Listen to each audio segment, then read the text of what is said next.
This isn't about campaigns, it's about your community. Thank you for joining us for Your Vote 2026. I'm Ruben Diaz. Now, in just 2 days, voters across Shelby County will decide who leads our schools, our neighborhoods, our county, our state, and who's going to represent districts 5, 8, and 9 in our nation's capital.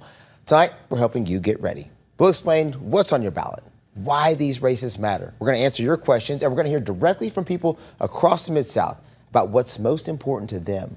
Whether this is your first election or your 50th, this hour is for you. This is Your Vote 2026. So far, more than 90,000 people have cast their ballots during early voting, which ended on Saturday, which is August the 1st. That's according to the Shelby County Election Commission. These numbers are higher than the same period in the last midterm election, which was back in 2022. That's when nearly 87,000 people voted before Election Day. This time around, people across Shelby County are not only deciding on offices like county mayor and sheriff, they're also voting in U.S. congressional districts that they were not a part of before. That's after state lawmakers redrew the congressional map. We'll break that down in just a little bit. But first, one of the key races we're watching is that of the Shelby County mayor. John DeBerry is the Republican nominee and Mikkel Lowry is the Democrat in this race. This will be the first time in 8 years that Shelby County will choose a new mayor. ABC24 anchor Pepper Baker sat down with both nominees to discuss their plans for some of the county's biggest challenges. It's a race to the August 6th election. Democratic nominee Mikkel Lowry. I think I'm the right person for this job. Facing Republican nominee John DeBerry. I've got a diverse background of experience that I bring into that office. The next county mayor will oversee a multi-billion-dollar budget, work with the county commission, and help shape decisions on public safety, public health, and other county services. I asked ABC24 political analyst Otis Sanford what issues will likely define the next mayor's term. Who's best positioned to deal with 201 Poplar? Who's best positioned to make sure that our public health is taken care of? Who's best positioned to understand what a public education needs? And finally, who's best positioned to work with all different people?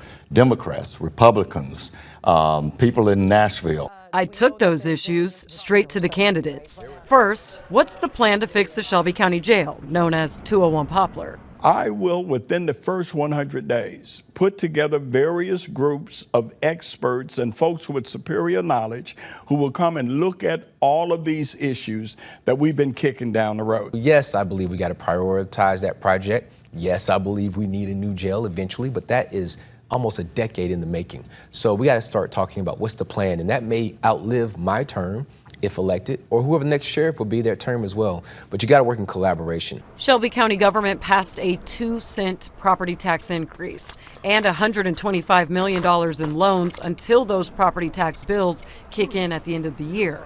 Measures Commissioner Mikkel Lowry voted for.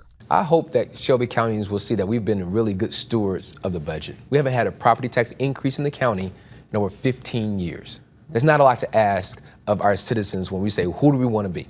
Do you believe we need universal pre-K? Great, let's help make some investments. Do you believe we need a world-class trauma center? Great, let's make some investments. Do you believe that we need a jail that is humane? I would never make a tax increase the absolute first option. We can't borrow our way out of debt. We can't spend money that we don't have. We can't create programs that we cannot properly fund.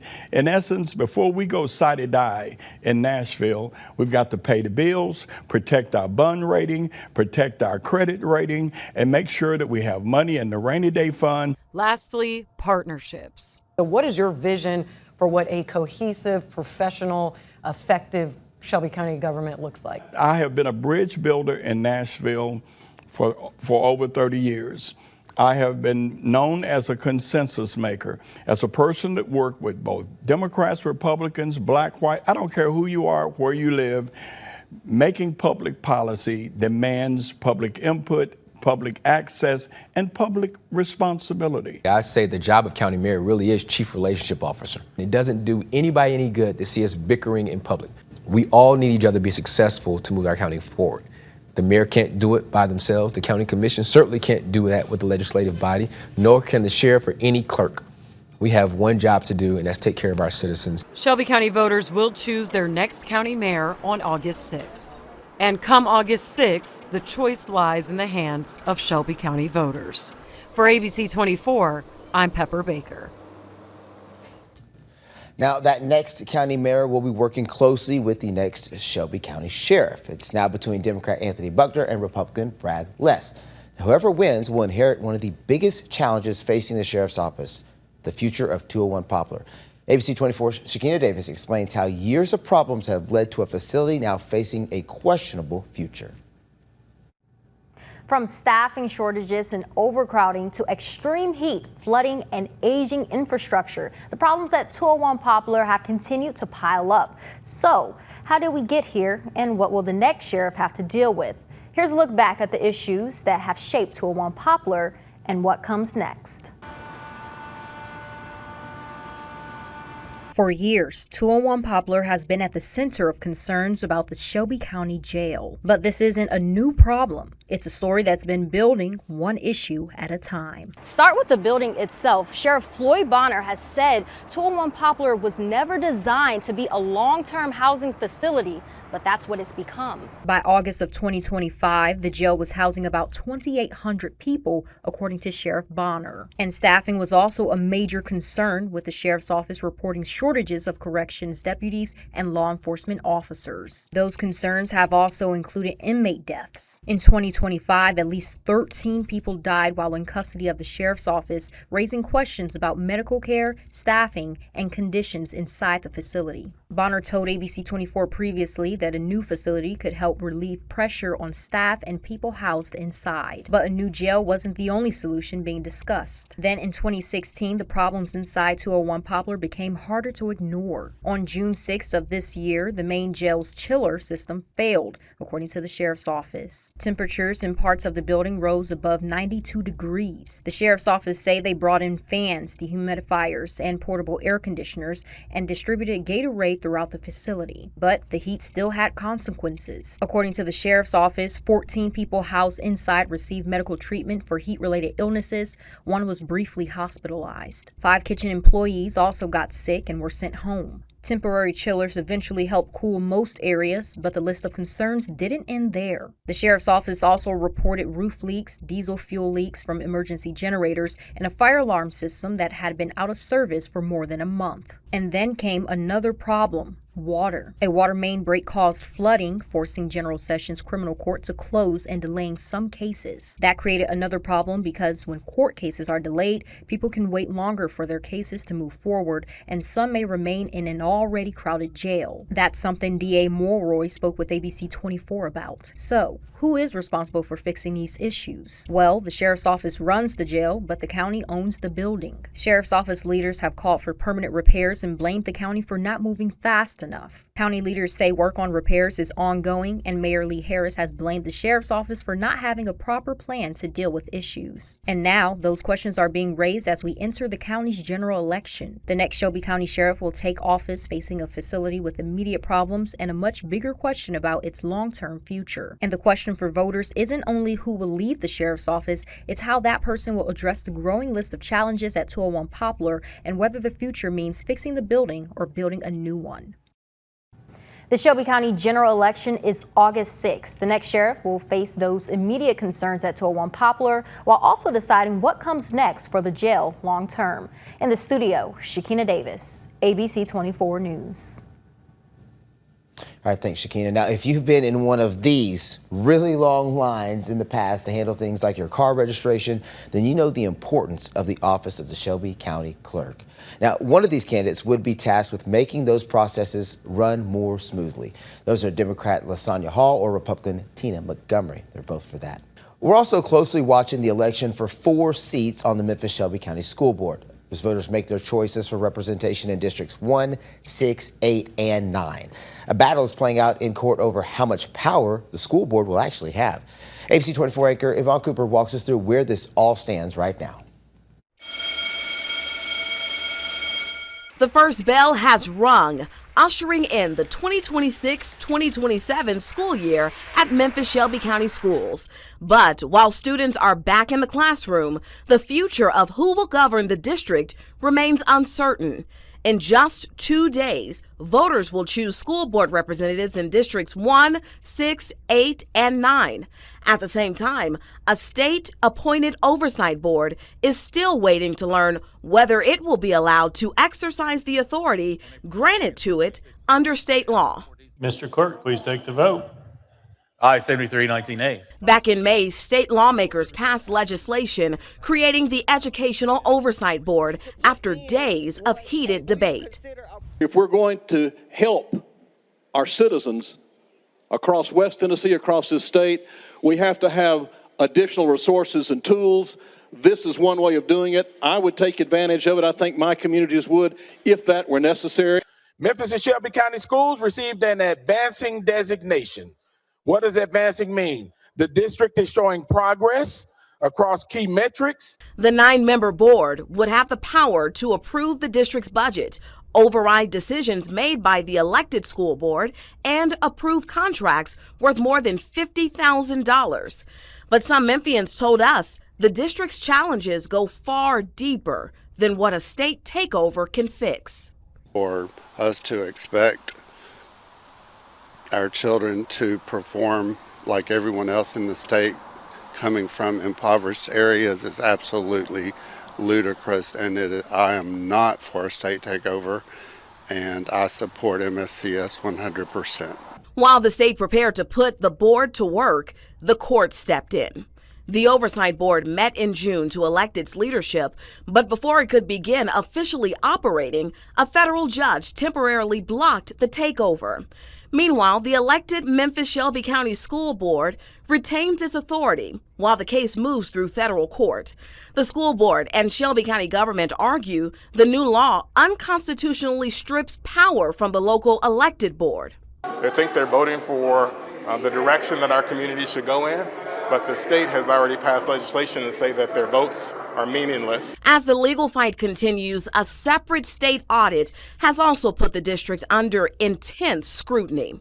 Auditors identified about $54 million in transactions they said were consistent with potential fraud, waste, or abuse.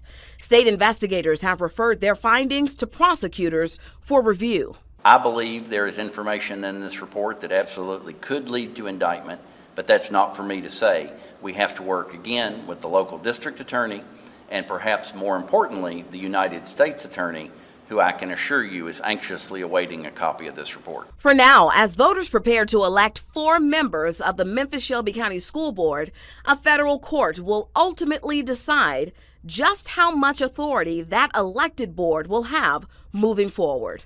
In Memphis, I'm Yvonne Cooper, ABC24 News.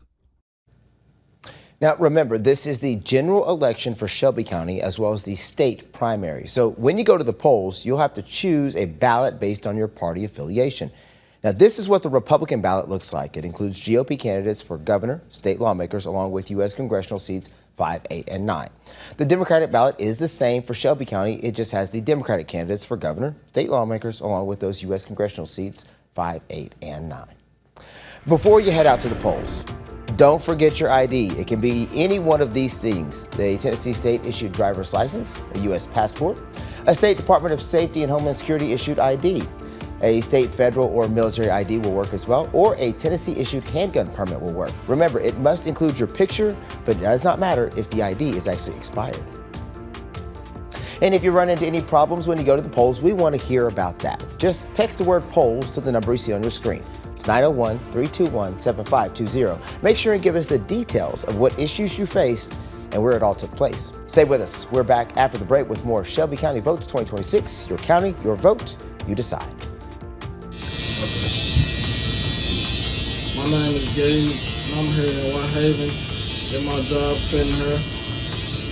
And I would just like to talk about how important it is to vote. And this is my first year voting. And I understand the importance of how everyone voting can impact the community. So I encourage everybody to go vote this year because it is important that we exercise our black rights, and it can change a lot of things if you don't vote.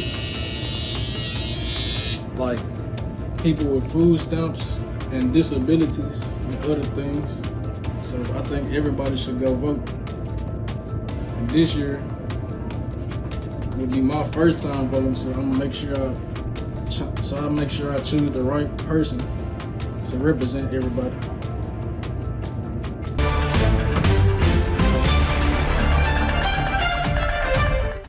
All right, this August 6th election, voters will choose commissioners for every district in Shelby County. You're taking a look at some of the names on the screen right now. Here's a look at the nominees for each seat. We're talking seats 1 through 13. There are a lot of people to know here, and it's important to note that some of these seats are uncontested as well. But again, people are going to be able to choose between 1 and 13 for all of these spots. So there are a lot of names, a lot of candidates. Our voter guide is a great place to get even more information about some of these candidates and about some of these races as we continue to look through some of these. So if you haven't had a chance to look at those yet, ABC24.com is a great place to go. Check out our voter guide. Will be even more information where you can meet and learn more about some of these candidates and about where some of their jobs will be and if they actually are in your area or not. Again, we're coming up on District 12 and then District 13. Again, 1 through 13 is what we're looking for at that point in time. Again, a lot of people vying for those commissioner spots. There have been a lot of changes leading up to this August 6th election that impact people in Shelby County and all across the state of Tennessee. That includes the newly drawn congressional map. Now, we went out to ask people what it means for them to get out to the polls and if they plan to vote at all. Here's what they had to say.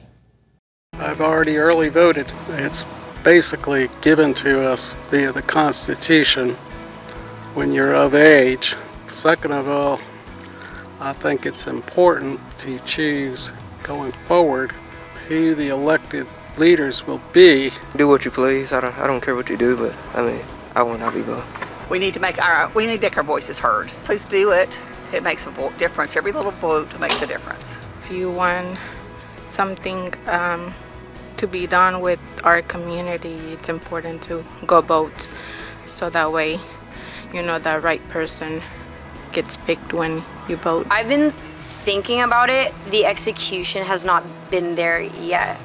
I definitely voted in the election, the big country election, but I think local government is more important than what meets the eye, and it's something that we should be taught more in schools and at home. You know, it starts in the house. I think all people should take pride in doing, man. We're able to, it's in the Constitution. It's a good thing, man. You kind of help guide the future and correct some of the past mistakes by vote. I think it's super important. There's just not something that comes on my radar, even though I know it's important. Even if I voted, then not much would change. I'm not impressed with anyone running in our local or state elections right now. It helps our community, and we want to vote for the right people for our world can be more safe. Now, even though we haven't finished the August 6th election, we want to make sure you're informed about the midterm general election. Now, that's coming up in November.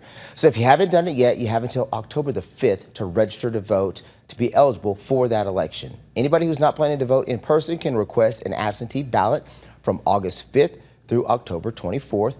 Early voting runs from October 14th through October 29th. And your final day to cast your ballot is Tuesday, November the 3rd. How is this person going to represent and hear all of us when they've got to travel wherever the person comes from? If you don't spend any time here, how can you properly represent this part of the city and this part of the district in Washington, D.C.? Two communities 200 miles apart, now linked by just one congressional district. From Whitehaven to just southeast of Nashville, we're hearing what concerns residents the most about this newly drawn District 9. Next.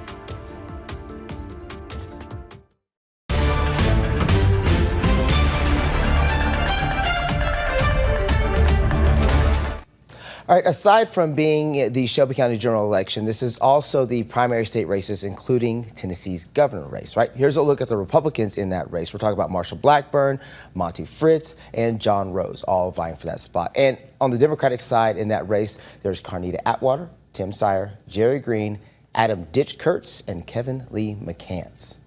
And in the race for Senate, Democrats are Marquita Bradshaw, Maria Brewer, Kevin Lee McCants, Sybil Miller Watkins, Diana Onichaka, as well as the winner of the primary race will then face the sole Republican, which is Bill Hagerty in that situation. It feels like telling Black Tennesseans that even when they play by the rules, when they build political power lawfully, constitutionally, peacefully, collectively, it will be taken away the moment it is inconvenient. The map was drawn to maximize Republicans' ability to win 9 congressional seats. With less than 3 months before the election, lawmakers redrew the state's congressional map. Now, this actually divided Shelby County from being solely in District 9 into 3 separate districts. We're talking about 9, 8, and 5. Let me try to get out of the way here. Each district now stretches large parts. As you can see right here, Shelby County, and you can see how different this looks. This is 8. This is District 9. Look at how far across that stretches. Each district stretches across large parts of Tennessee and puts people who might live hundreds of miles apart, as you can see, now under the same congressional seat. Now, Whitehaven is one community that remained in District 9, and some of the people and community leaders told us they're concerned about whether their congressional leaders can represent people in Middle Tennessee without ignoring their needs. We took a trip east on I-40 near Nashville to the edge of District 9 and to find out what people who live there have to say, and they say they feel the same way. Here's ABC24 anchor Pepper Baker.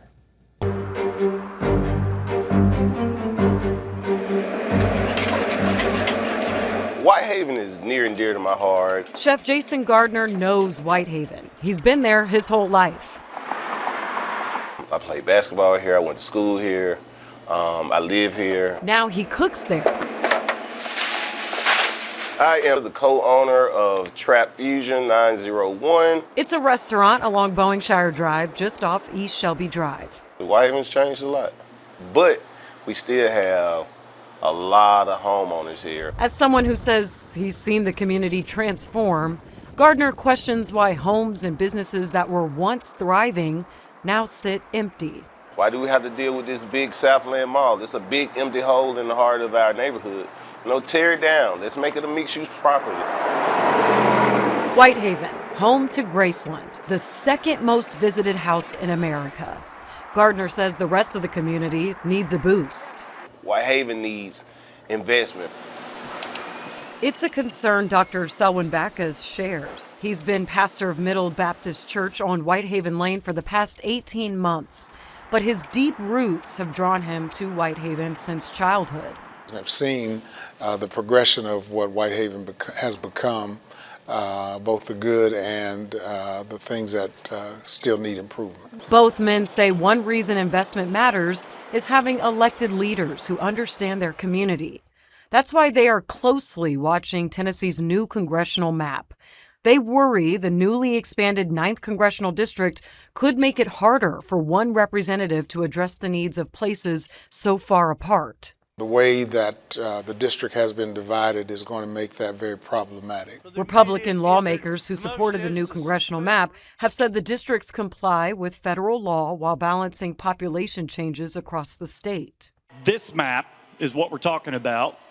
This map, proposed map, modernizes Tennessee's redistricting process by removing racial data from the map-making process entirely. Now, Shelby County is split into 3 districts, 5, 8, and 9. House Bill 7003,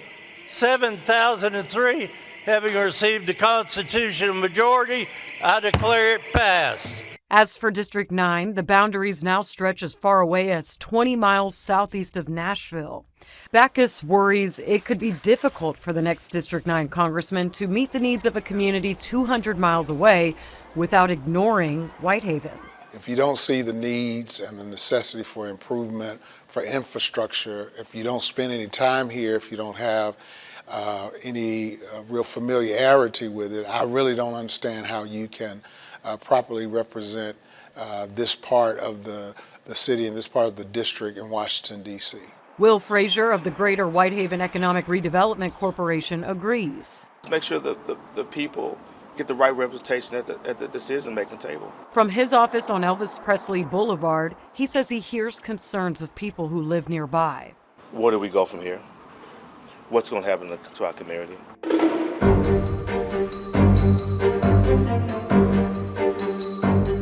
took a 3-hour drive east on I-40 to hear from the people at the opposite end of District 9. There sits Laverne. Its motto is, a place to come home to. Laverne is the city of opportunity.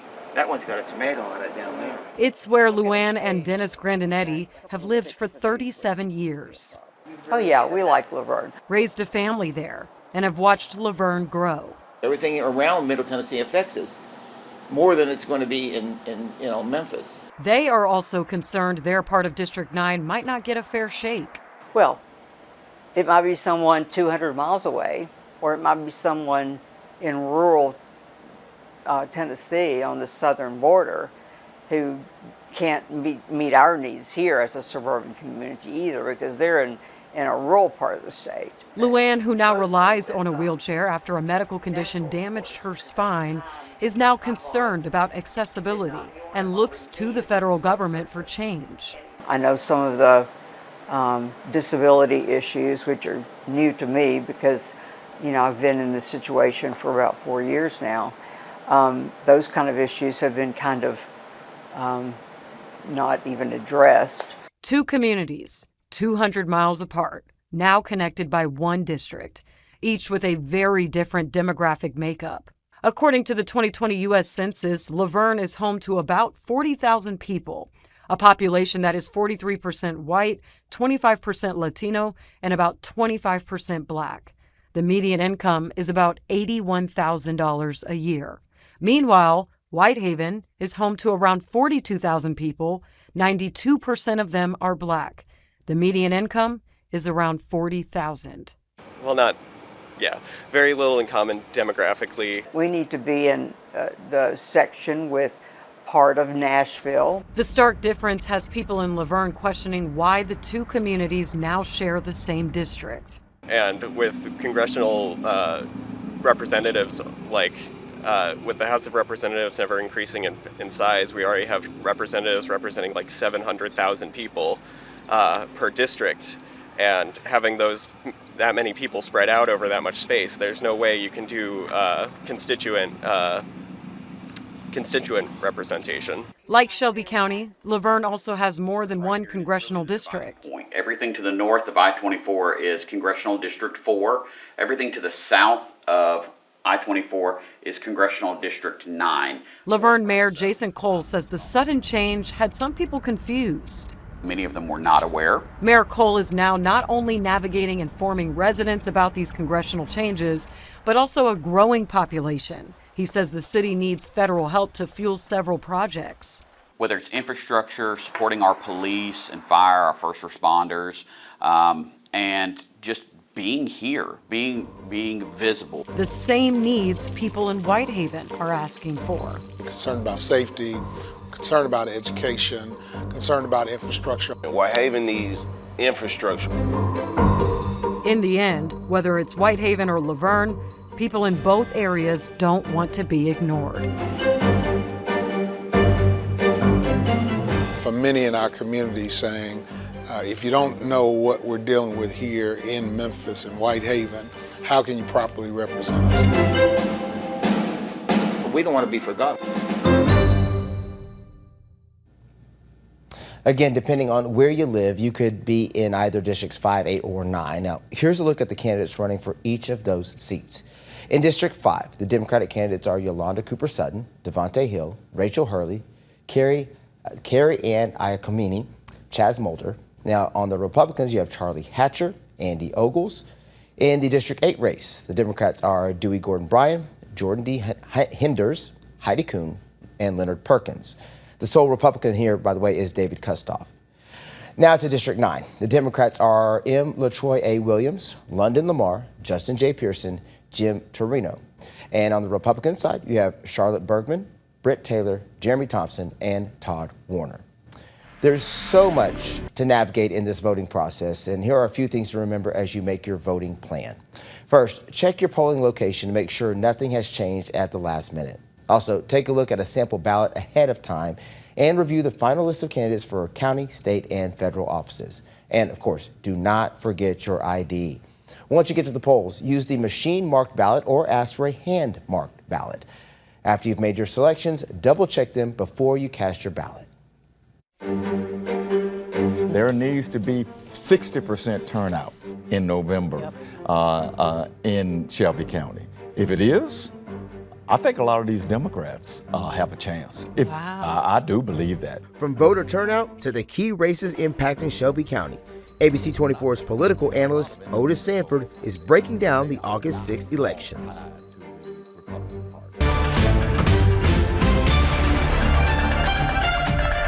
Well, we are getting Shelby County voters ready for August 6th. That's the Shelby County general election as well as state and federal primary races. So there's a lot to cover, from congressional redistricting to congressional races as well as local races and the governor's race. So we're going to get into all of it. So at the table with me is ABC24 political analyst Otis Sanford, the best person to talk about all of this with. Let's start local here. So Shelby County general elections, people will be deciding on a mayor, sheriff, clerk, commissioner, school board. Let's take the county mayor. Okay. Let's just hit it right off the top. The two running, we have Democrat Commissioner Mikkel Lowry and then former state rep, Republican now, John DeBerry. Right. What do you make of those two candidates' strengths, weaknesses, and differences? Well, I mean, they have a lot of strengths. They have political experience, first of all. Mikkel Lowry has been on the Shelby County Commission for, this is his second term, so he's finishing up eight years. He's term limited. And so he has a lot of experience there with county government, so it could be a fairly seamless transition for him to go up to the county mayor's office. John DeBerry has been in politics around here a long, long time. And in the state legislature, though, not much in county government to speak of. But he has a lot of strengths. He has a lot of comrades in arms here. He was defeated for his legislative seat. And then he became a Republican because he's much more conservative than most of the other Democrats are. So it would be very interesting to see how the voters are going to size up both of these who have Democratic backgrounds, but John DeBerry is a Republican now. And this is going to be a very hyper-partisan race just because of all the other issues that we have been dealing with have made us more partisan than ever before. And to that point, you know, I think John DeBerry is using that to his advantage. The fact that he's been a longtime Democrat, now he's a Republican, and he worked as a senior advisor to Governor Bill Lee, so he has all of this experience working across the aisle. Whereas also Commissioner Mikkel Lowry was kind of seen, at least for the primaries, as not the most radical Democrat of the bunch. That's right. So who do you think will have the strength as far as bipartisan strength here? Well, I think you have to look at the electorate itself, and I think the electorate is predominantly Democratic and pretty partisan Democratic. And so when you look at it that way, you have to say that DeBerry, being a part of the Lee administration, is really not going to help him all that much, in my mind, because there's a lot of anger out there with the governor right now, with a lot of people who are voters in Shelby County, primarily because of the task force, primarily because of the special session that chopped up Memphis into 3 congressional districts. We'll talk about that shortly. So I don't think that DeBerry running around saying that, hey, I'm in league with the governor is going to help him all that much, honestly. It'll just be on their abilities and capabilities, their experience, and who voters want to see in that office who will speak for their issues. That's what's going to happen here. Definitely. And for the sake of time, the other county race I wanted to touch on was the sheriff's race. So this will be a very interesting era for county government because, you know, new mayor, new sheriff, new clerk, new commissioners, school board even as well. On that point, you know, what could come from a whole new slate of new leadership, and then especially between the county mayor's relationship with the sheriff? Well, that's going to be key here because of all the issues that we have to deal with, especially at 201 Poplar, and whether we're going to pursue a new jail or not, whether we're going to fix all of the problems down there. You know, we had all that flooding and we have air conditioning problem. We have a lot of issues at 201 Poplar. It's going to take a group of people working together to try to solve. So we're going to need a mayor and a sheriff who can work together. And so voters need to be paying attention to that. That's a critical issue for me. Also, who gets elected to the county commission, a lot of that is already pretty much completed from back in the primary, so we pretty much know who's going to be there. And then the clerk races, I think the most important one there to me who's going to be the next county clerk, because of all of the problems that were attendant to that in the past. You have very capable Democrat in my mind in LaSonia Hall. I think she's the odds-on favorite to win, but the Republicans have put up someone as well. Yeah, and last point on the local races, we are seeing, at least with the county mayor, county sheriff, or the sheriff and the county clerk, that the Democratic side has people that have been in county government already. We had Commissioner McKell Lowry, you've got Chief Deputy Anthony Buckner. That's right. And then you have LaSonia Hall. Who's in county government. Who's in county government. What do you say about the argument that are they part of the problem that has been going on, or can they fix the problem? And who does that mean that voters may want to take a chance on a DeBerry, on a Brad Less, and on Tina Montgomery? Well, I mean, that's a good question that you raised. I think the one that probably that question could be applied to the most would be Anthony Buckner, honestly, because he was the chief deputy. So all of the problems at the county jail kind of sort of hang on him a little bit along with the current sheriff. So yeah, I don't think it hangs on McKell Lowry that much at all, and that certainly does not hang on LaSonia Hall. I mean, she's very capable, she's very likable, she knows what she's doing, so I don't think that's going to be a problem. Okay, and arguably they could be the reasons why it gets better, because they knew what wasn't working. Absolutely. They just weren't the people that could, put the signature on it. There you go. Let's zoom out. So let's talk about congressional races here. We have 3 new districts, and congressional redistricting was a huge topic. Yes, it was. With divisive topic. There you go, with redrawing the lines of the special session. So we have 9, 8, and 5. It used to be all 9 for the most part, and now we're seeing it split up into 3. What do you think, which one is the one to watch out of 5, 8, and 9? In the primary, I think the one, well, all of them, honestly. You're right, I know, right? I think in the primary, obviously you got to watch 9. That's our traditional district. On the Democratic side, you want to see how it turns out between Justin Pearson and London Lamar. I mean, those are the 2 major heavy candidates, hitters too. Very heavy hitters. All of the endorsements that especially Pearson is getting, but Lamar has gotten some as well. I think to a well-known person in town, Bill Atkins, posted the other day that, sometimes you need a plan, sometimes you need a voice.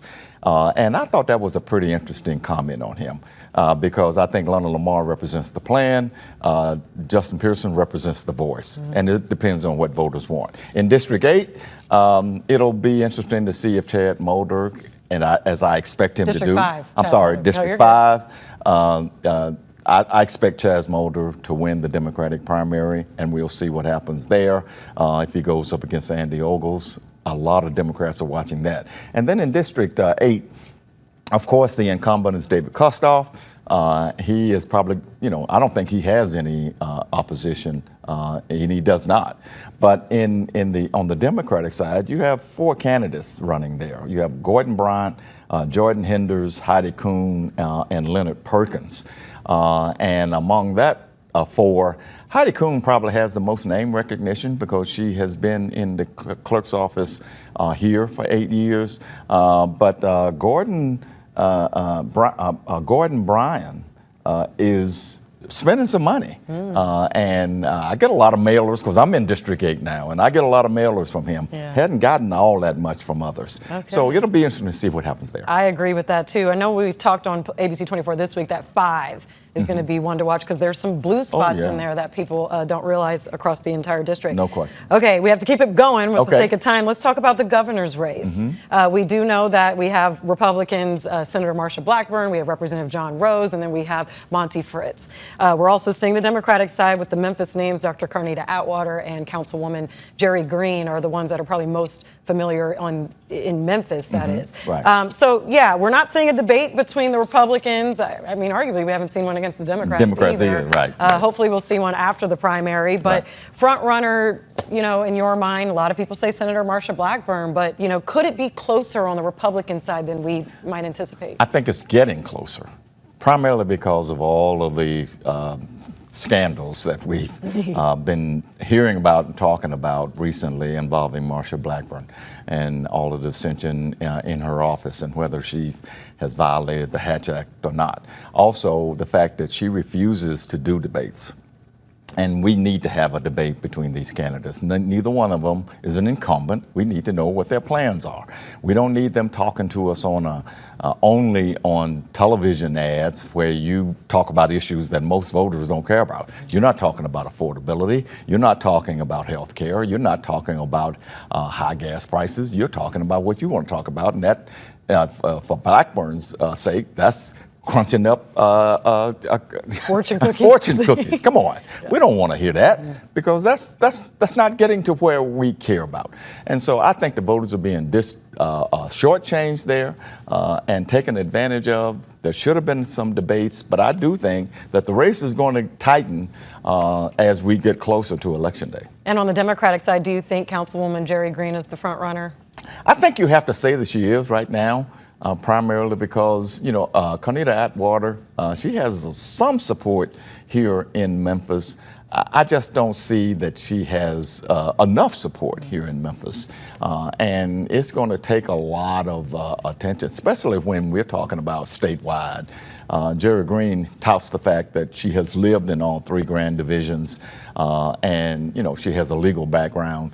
I think she's the favorite. Yeah, and to wrap it all up, voter turnout is going to be crucial for a number of these candidates. I really think the congressional districts, for sure. I think Democrats are really banking or hoping that every single Democrat in those districts will turn out. So we do see in Shelby County that Democrats tend to turn out more than Republicans. At this very moment of this recording, we're seeing over 30,000 early voters already.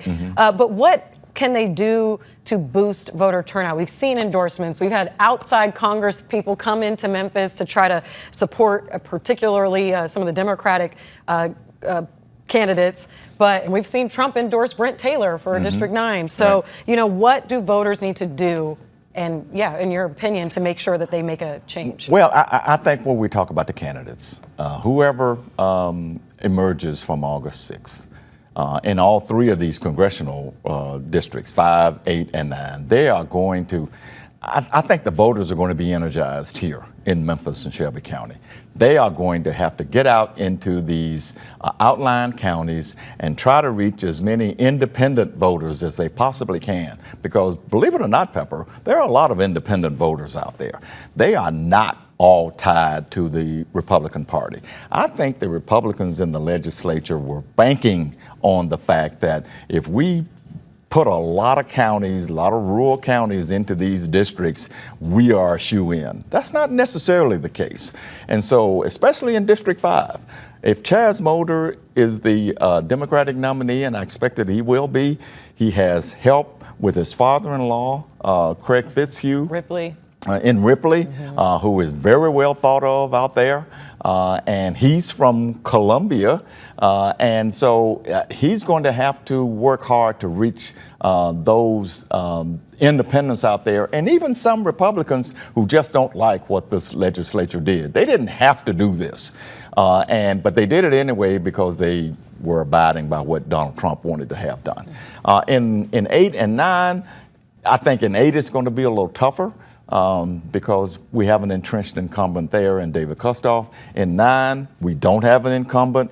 Brent Taylor thinks he's a shoe-in. It's not necessarily so. Again, based on the turnout here in Memphis and getting a higher than usual turnout for a Democrat in those other counties, when you already see that there's lack of enthusiasm among some Republicans because what have you done for me? Right. I still have to pay a lot for gas. I still have health care problems.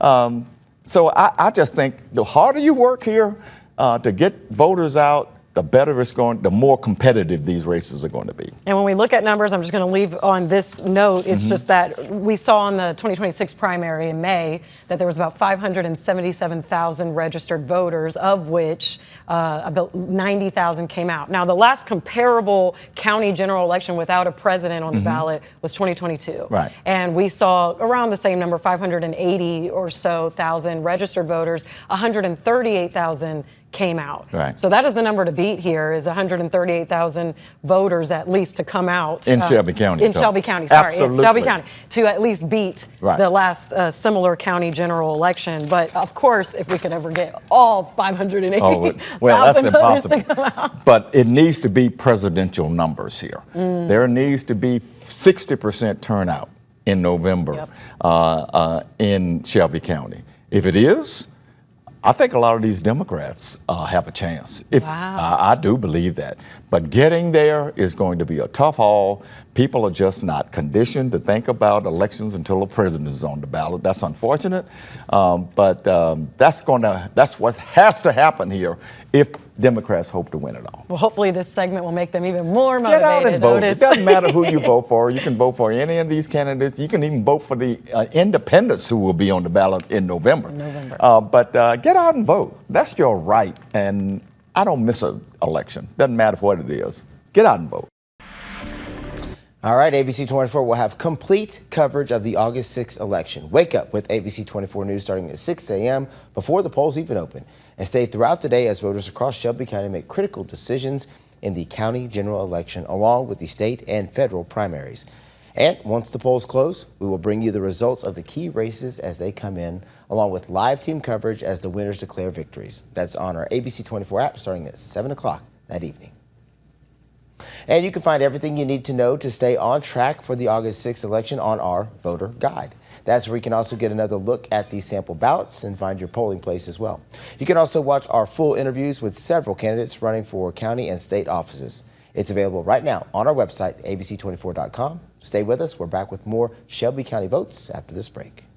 Hello, I'm Tilda Barber in Whitehaven community, and for my age group about voting, I feel that like we don't really know like the ins and outs of the vote, so that's why we don't really go out and vote, because we don't really look into it, and we really just go off whoever the popular vote is. We'll just pick them, but we don't really look into it ourselves and actually put our brain into it, like on who we really want to pick. We just go off whoever else, like follow the trend.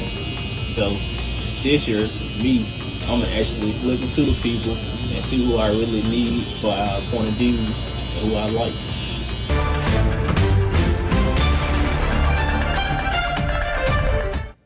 So what happens after the polls close Thursday night? The Shelby County Election Commission meets to certify the results no later than the third Monday after an election. The commissioners review and vote to accept those results. The results are final unless the judge orders a recount. Those certified results are filed with the Secretary of State's office, the county clerk's office, and in the case of municipal elections, with the municipalities. After the Election Commission certifies each winner, it posts the official results to its website. Finally, the post-election reports are filed with the Secretary of State, and all election materials are stored for a period of between 6 and 22 months, and then they are shredded. Over the last hour, we've answered questions, explained races, and shared the voices of people from across our community. Now comes the most important step, yours. No matter where you live, what issue matters to you the most, or how long you've been voting, your voice helps shape what happens next. Election day is Thursday, August the 6th. Polls open at 7 a.m. They close at 7 p.m. If you're in line when the polls close, stay in line. You still get to vote. You can find polling locations, sample ballots, and a complete voter resource any time of the day on abc24.com and our ABC24 app as well. From all of us here at ABC24, thank you for spending this hour with us. Now, go make your voice heard. Good night. I think people need to get out and vote. Personally, I voted today. Get out and vote and vote and vote and vote. We will make sure our voice is heard and addressed front and center. If we are able to drive the vote out, we're able to influence this election in a positive way. It is more incumbent upon everybody to realize how important their vote is. Get out and vote. That's your right. And I don't miss an election. Doesn't matter what it is. Get out and vote. besides people getting out and vote and making our voices heard, I don't know how we would get to a better place. Ultimately, the decision is going to be in our hands. It can be vital now. If we get out and vote, that'll be that's a plus. If we don't, now we get less, so now we're stuck in the same place if we don't get out and vote.